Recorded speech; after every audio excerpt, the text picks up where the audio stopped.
In 1960, a Norwegian explorer stood on a windswept coast in Newfoundland, staring at strange grass-covered mounds a local resident had shown him. He had no idea he was about to force the world to admit the Vikings reached America first. This is the story of the Vikings, and for nearly 1,000 years, almost nobody on Earth believed a word of it was true. What that explorer found wasn't a sword, a shield, or a wrecked ship. It was a low, grassy shape hidden in the peat, a shape that, by every history book ever printed, shouldn't exist on this continent at all. For centuries, an old Icelandic saga had claimed a Viking explorer named Leif Erikson sailed west from Greenland and found a strange, fertile new land. Historians called it folklore, a fireside tale, nothing a serious scholar should trust. But somewhere between the myth and the mockery, a truth had been buried literally in the frozen turf of Newfoundland, waiting 960 years to be dug back up into daylight. What that resident's tip led two stubborn archaeologists to uncover would eventually rewrite American history and expose a myth that had somehow survived, untouched, for nearly a millennium. But before we get to that dig, you need to understand what actually happened 1,000 years earlier, because the Vikings themselves never doubted a single part of this story. Rewind 1,000 years. Leif Erikson's own father, Eric the Red, had been exiled from Iceland for manslaughter and sailed even further west, founding a Norse colony on the icy edge of Greenland. Leif grew up on stories of land glimpsed even further west, spotted by a storm-blown trader named Bjarni Herjolfsson, who saw unfamiliar shorelines through the fog but never dared to actually land. Around the year 1000 CE, Leif bought Bjarni's ship outright, gathered a crew of 35 men, and sailed straight into open, unmapped ocean, chasing nothing but a rumor from a man too afraid to check. No compass. No charts. Just the sun, the currents, and raw nerve. They were crossing a stretch of the North Atlantic no European was known to have crossed and come back from alive. They made landfall 3 times. First a flat, barren stone shelf they named Helgeland. Then a thickly forested coast they called Markland. Finally, a warmer land with wild grapes and rivers full of salmon. Leif named that last, richest stretch of coast Vinland, traditionally translated land of wine.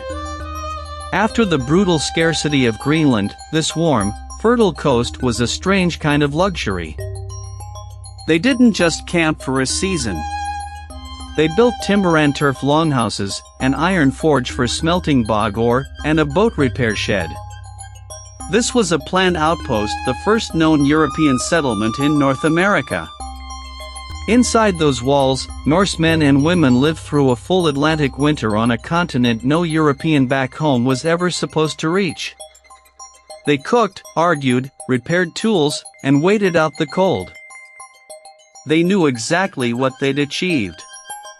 When they eventually sailed home to Greenland, they told the story openly. And for a generation or two, people around them actually believed it. But belief doesn't survive on its own for 1,000 years. What happened after Leif's crew went home buried this true story under 9 centuries of doubt, ridicule, and outright dismissal. Outside the Norse world, almost nobody was listening. Medieval Europe was consumed by its own wars, famines, and power struggles. A rumor drifting in from icy, remote Greenland barely registered as news at all. The 2 main sagas describing Vinland weren't even written down until roughly 2 centuries after the Voyage, and by then they were tangled up with prophecy, family feuds, and ghosts. That made them easy for scholars to dismiss. Then, in 1492, Christopher Columbus reached the Caribbean, and the world crowned him the discoverer of a new world. The Viking voyage wasn't even part of the conversation. Most Europeans had never heard of it. For centuries afterward, Columbus discovered America wasn't taught as one theory among many. It was printed as settled, uncontested fact in schoolbooks across the Western world. Meanwhile, the Icelandic sagas sat mostly untranslated for centuries, read only by a small circle of scholars who argued endlessly over how much, if any, of the story could possibly be real. In the 1800s, romantic interest in the Vikings revived, and so did outright fraud. Fake Viking relics started turning up across New England, feeding a hungry appetite for a heroic founding myth. The most notorious came in 1965, when Yale unveiled the Vinland map as proof of Norse discovery. Decades of chemical testing later, it was exposed as a modern forgery, drawn with 20th century ink. Every fake relic made the real story easier to laugh off. By the mid-20th century, most professional historians filed Leif Erikson right next to King Arthur, a nice legend, but definitely not a fact. But inside that outpost, 900 years earlier, the Norse were living through a story that nobody back in Europe would ever hear the full, messy truth of. They weren't alone in Vinland. The sagas describe encountering people already living on that land. The Norse called them skrælings. Trade began cautiously. Then, over a dispute, it broke down into open violence. One saga records a Norse woman, pregnant at the time, grabbing a fallen sword and baring her chest to scare off attackers when the men around her panicked and fled. The line held barely. Leif's own brother, Thorvald, led a second expedition back to Vinland and was killed there by an arrow, becoming the first known European to die on North American soil. Repeated attempts to hold the settlement kept failing. Isolated, badly outnumbered, and thousands of miles from any hope of reinforcement, the Norse finally abandoned Vinland after only a handful of years. They didn't lose Vinland to famine, or to a storm, or to the cold. They lost it because a tiny, isolated outpost on the edge of an unknown continent could never realistically be defended long-term. Leif Erikson himself sailed back to Greenland and never returned to Vinland again. He lived out his life there as a wealthy, respected chief. His American voyage just one chapter among many, not the whole story. To the Norse who actually lived through it, none of this was legend. It was a real, painful, half-forgotten failure, a colony that worked for a while, then didn't, then quietly vanished from memory. The people who actually knew the truth about Vinland died centuries before anyone outside their world would ever be willing to take their word for it. By the 1950s, one man refused to accept the legend verdict handed down by generations of historians. Norwegian explorer Helge Ingstad believed the sagas were describing real, specific geography, not myth. He spent years combing the eastern coastline of North America, carefully comparing the sagas' descriptions of rivers, tides, and shorelines against the real geography of Newfoundland and Labrador, mile by mile. In 1960, a local resident named George Decker finally showed Ingstad a set of strange, grass-covered mounds near a tiny fishing village called Longhouses Meadows, on the northern tip of Newfoundland. Subscribe and hit the bell so you don't miss what's next. Ingstad's wife, archaeologist Stein Ingstad, led the excavation that followed. What her team found underneath that ordinary-looking grass would end nearly a century of scholarly argument. They uncovered the outlines of 8 timber-framed buildings, turf walls, a boat repair shed, and an iron smelting furnace, using construction methods that no indigenous culture in that region was known to use.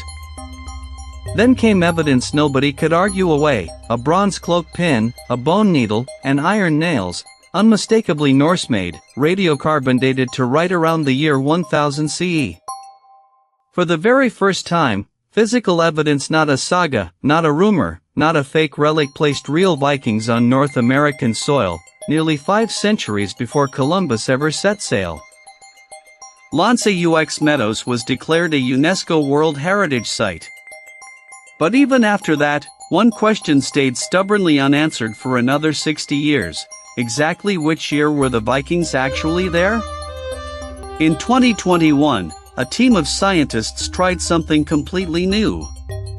They examined pieces of wood cut with metal tools at the site, hunting for a marker that no forger could ever fake. Back in the year 993 CE, a massive solar storm had blasted the Earth with cosmic radiation, leaving a distinct chemical spike inside that single year's tree rings, all over the entire planet. By locating that one radioactive ring and simply counting outward, ring by ring, scientists could pin down the exact calendar year each specific piece of wood had actually been cut. The answer stunned even the researchers: AD 1021. Not sometime around the year 1000. Not somewhere in the saga era. The Vikings were cutting wood in North America in the exact year 1021. It's the oldest exact calendar date ever established for European presence anywhere in the Americas, nailed down almost 500 years before Columbus's ships even left the coast of Spain. The saga that generations of scholars had dismissed as fireside fiction turned out to be geographically accurate, historically real, and off by less than a single human generation. The people who actually lived it always knew exactly what they had done.